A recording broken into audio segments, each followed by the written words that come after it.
Hi, and welcome to Stamp with Ginny. Today I'm going to share with you how I made this fun center cut easel card using the Dragonfly Garden stamp set. This card is a lot of fun to create, and it's simple too. So let me set this aside and I'll show you how I got started. For this project, we're going to start with the card base. The card base is your regular card base measuring 5.5 by 8.5, and I'm going to set this on my score tool at the 4.25 inch mark, and I'm going to use my score blade here, and I'm going to score. I want that to be nice and tight so that it's easy to see, and I'm going to actually fold it, hoping that it allows you to see things a little easier.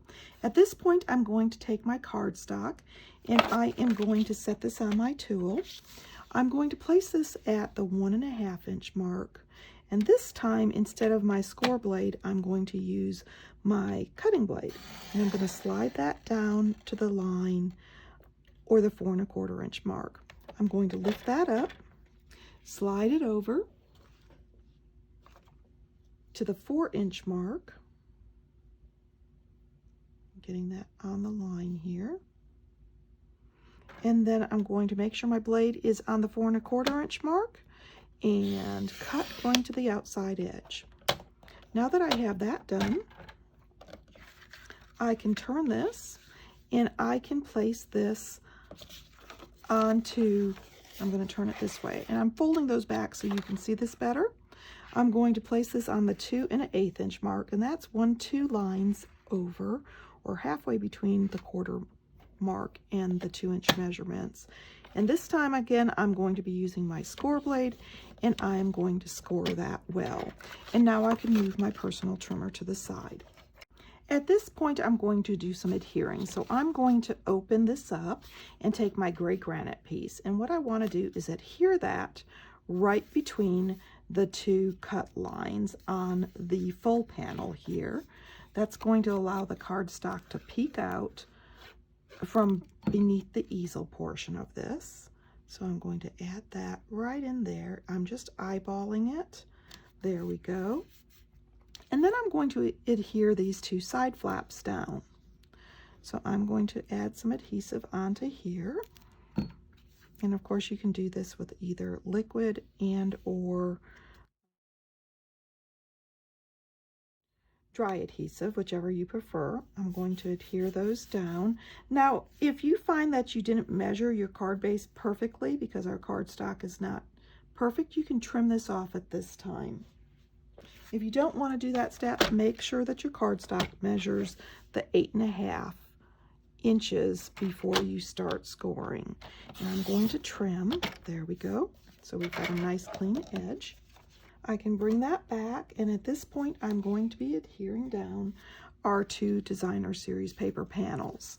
I'm using the floral side to this. There we go. And I'm going to place that here. I'm just centering it, and this other side. And of course, if your paper is, if your paper has a pattern to it, you want to make sure that you're putting that pattern down so that the orientation is correct. And then I'm going to fold this down here, and actually I'm going to fold it with my bone folder so that it's easier to see that score line. And I'm going to place these 2 pieces of marble paper on each one of those sections. So here's the first one. This is such a fun fold to do with its easel, and it's so easy. And here's the second one. And if it bothers you, make sure your marble patterning is lined up together. There we go. So my base is ready to be decorated, and I'm ready to start with stamping. I'm going to start with my Whisper White piece of cardstock and my banner Pick-a-Punch, and I'm going to slide this all the way in, making sure it's lined up, and punch. And then I'm going to turn it over and do the same thing on the other side.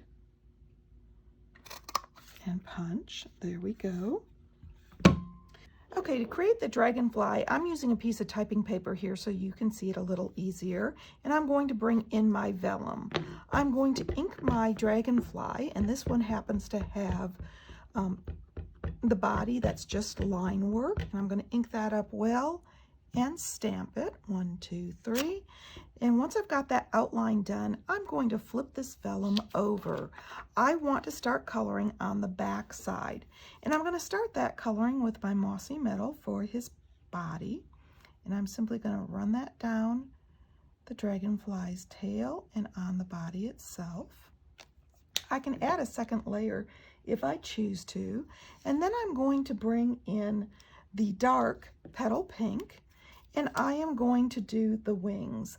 I'm going to do the 2 sections here, the outside section, and you can see this darker dividing line, and then the inside section on both sides.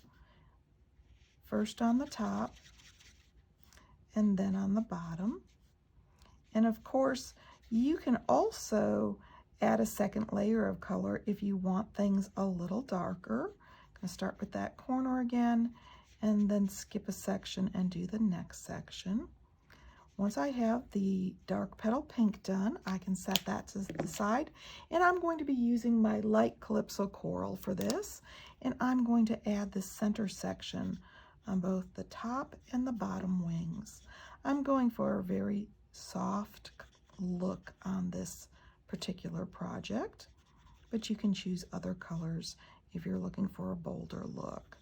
So once I've got this colored in, there we go. I'm happy with that. I can put my blends away and bring in my Dragonfly punch. Turn it back over so that I can punch it correctly, lining it up. See if I've got that there. There we go, and punching.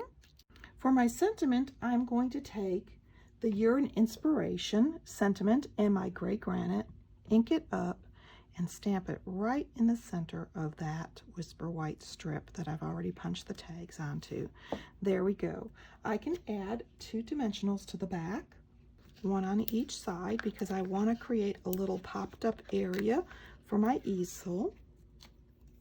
Off those, and set this right about there so that my easel is in place. And then for the dragonfly, like I said, we want to make sure we've got the back side here. And the way you can tell that is this is bolder and the other side is softer with the stays on. So I'm going to flip that over, bring in my mini dimensional, and I'm going to add one right here in the center of the dragonfly's body. And I'm going to set that down and in place, and I am going to add him right there in the center. Then I'm going to bring over these beautiful elegant gems that are faceted. They're simply breathtaking. And since my mini dimensional doesn't show a great deal, I'm going to use one of these large clear just for a pop of bling, and a small one here on each on the other side of him. And you can even add a couple on the 2 sides here if you'd like, just for a little more shimmer and shine. There we go. Okay, now that we have our fun easel fold done, we're going to need a place to sign our name and a signature panel and adhere it right to the back of that card. And of course, because we did this as a panel, it's okay if the blends bleed through. And of course, while you're doing your signature panel, don't forget to decorate your envelope. Everybody loves a pretty envelope. There you go, a quick and easy easel fun fold card made with the Dragonfly Garden bundle of products. And of course, if you'd like any of these products, feel free to stop by my online store. You can get there from my blog, Stamp with Jini. Thanks for joining me.